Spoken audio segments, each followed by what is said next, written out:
మన దగ్గర ఉన్నటువంటి వ్యవహారాలు ఎట్లా ఉంటాయి అంటే కక్ష సాధింపు రాజకీయాలు అని జనంలోకి వెళ్తే ఆదరణ లభిస్తుంది అన్నటువంటి. మొన్న కేజ్రీవాల్ విషయంలో ఫెయిల్ అయ్యారు.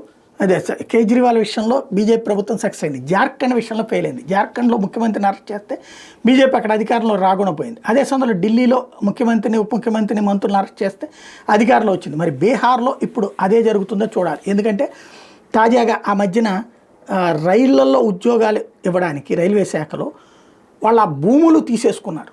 అది తేజస్వి యాదవ్ పేరుతో, లాలూ ప్రసాద్ యాదవ్ పేరుతో, వాళ్ళ ఆవిడ పేరుతో, రబ్రీ పేరుతో రిజిస్టర్ అయిపోయినాయి భూములు. అంటే మన దగ్గర ఒక 5 ఎకరాలు ఉందంటే వీళ్ళకి రాసి ఇచ్చామంటే దానికి బదులుగా మనకి ఉద్యోగం ఇప్పిస్తారనమాట. ఇట్లాగా అనేక మంది నష్టపోయినటువంటి పరిస్థితి ఉంది. సరే, వాళ్ళకి ఉద్యోగం వచ్చలేని సంతోషించాలా, లేకపోతే వాళ్ళ ఆస్తులు పోగొట్టుకున్నారని బాధపడాలో తెలియని పరిస్థితి. ఇప్పుడు వాళ్ళ ఉద్యోగాలు అయితే కంటిన్యూ చేస్తూ వీళ్ళ మీద ఈడీ విచారణ చేశారు. ఆ ఈడీ విచారణ తాజాగా కూడా జరిగింది.